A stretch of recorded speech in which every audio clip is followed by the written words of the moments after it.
Yo, what up, NBA world? It's the one and only legend of winning, aka Low. Nikola Jokic just won league MVP, and of course, a bunch of NBA media members had something to say about it. And the issue with the league MVP for the NBA is the same every single year.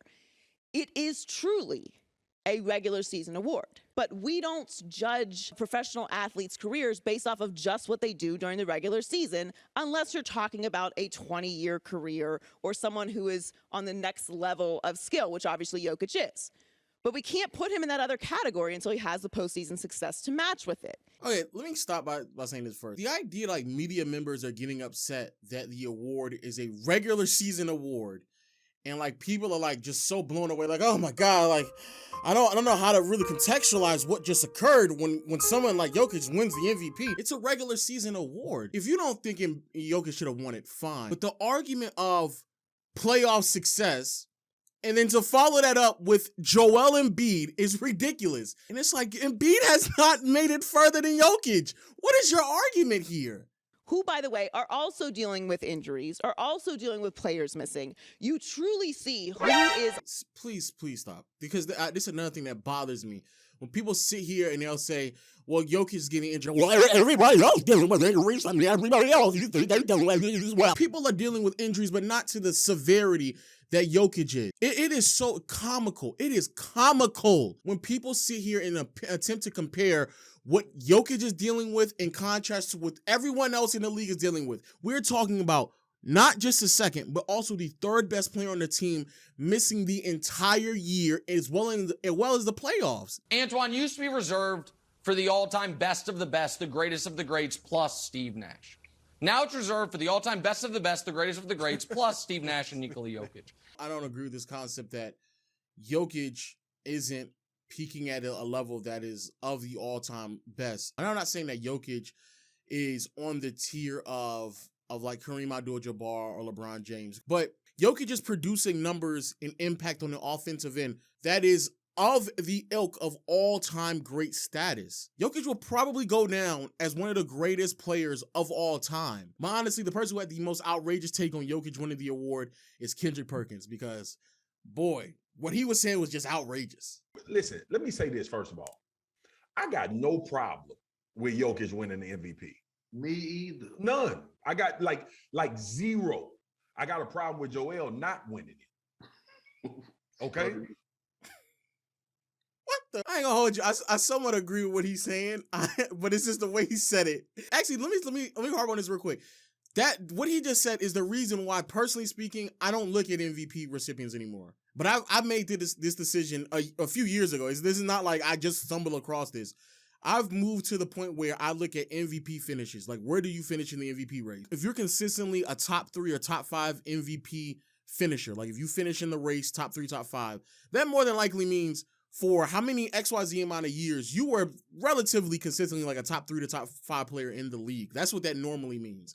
That's way more important to me than some one-offs of an MVP winner or a couple of years here and there where somebody may have won an MVP, because the reason why is because of narratives, because of situations that may be out of control of the player who is trying to make the case, because of the team schematically. For example, between 2017, 18, and 19, KD and Curry were never going to win the MVP, but that does not mean that they were not one of the top 3 to 5 players in the NBA, but they were on the same team with one another, so of course you're not going to give it to any of those two, right? But as long as they're finishing top 3 to top 5 in the MVP race, that's fine, like, because that's how great they are. I think they came in saying Nikola Jokic was the MVP last year. Look at his numbers. They better than they were last year, so he should be the MVP. I think a lot of people made that argument in their head, and when they voted, and they didn't look at, damn, Joel had a better season, though. By what logic, though? This is what I'm saying. Joel Embiid had a better season. Why? This is a podcast. They talking for 50 plus minutes, and they cannot explain to me why. And I'm not even saying that he doesn't have an argument. It's just that every single time I hear somebody say this about Embiid, they don't actually say anything. He had a better season. Why? Why? Because of 2 or 3 more wins? Is that why? Because of 1 or 2 seedings higher? Like, why? For the last 4 years, guess what? The MVP trophy has went to international players. Yep. Okay, so One, I want to know what American superstars go take it personal and go get that. And y'all be saying, y'all be wondering why I be saying that there's a portion of the NBA community that's xenophobic. But the award does not belong to Americans.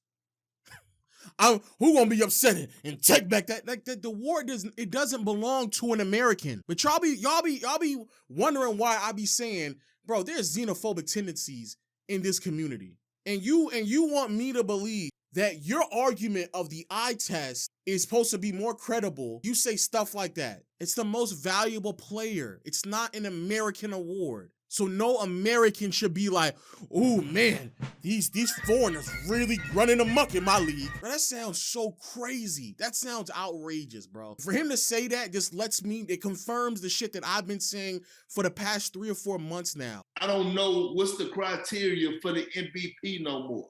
I don't know if it's advanced stats. I don't know if it's PER. I don't know if it's the eye test. I don't know what it is. But I do know this.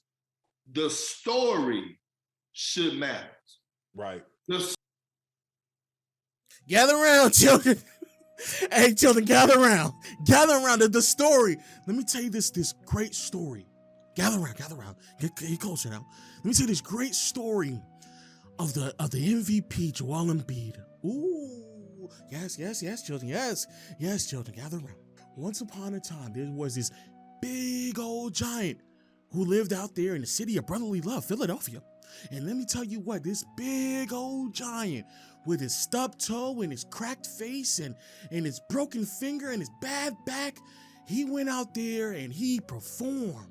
And what's crazy, hey, let me tell you the twist of the story. He had a teammate that wouldn't shoot. I know, children. I know in 22 that the teammate who can't shoot is crazy. Oh my God, he wouldn't shoot. Matter of fact, he wouldn't even show up to practice. Oh my God, he wouldn't show up to practice? Yep, he wouldn't show up. He would not show up to practice either. Now get closer. This is where it gets a little better. His coach was Doc Rivers.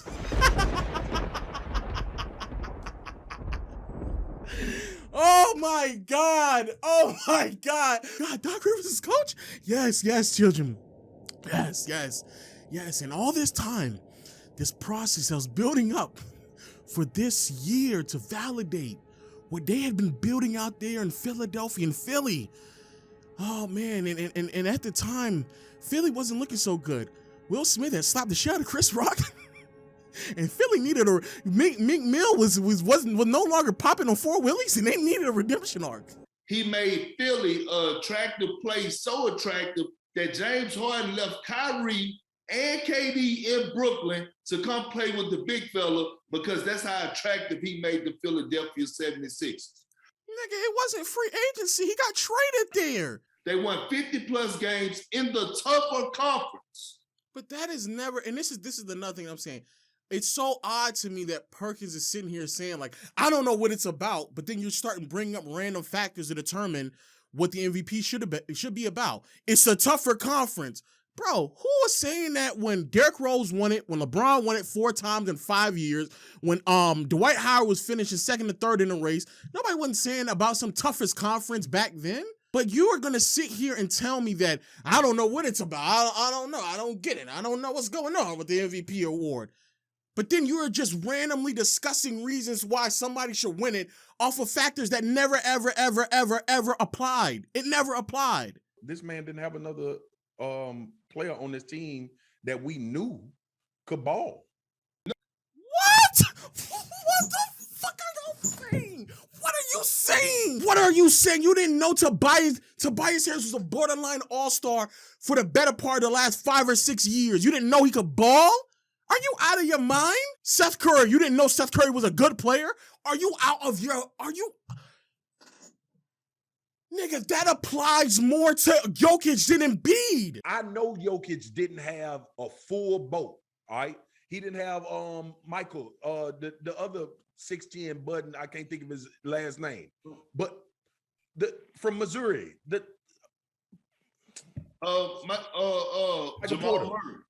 Michael Porter Jr. Nigga, I can't.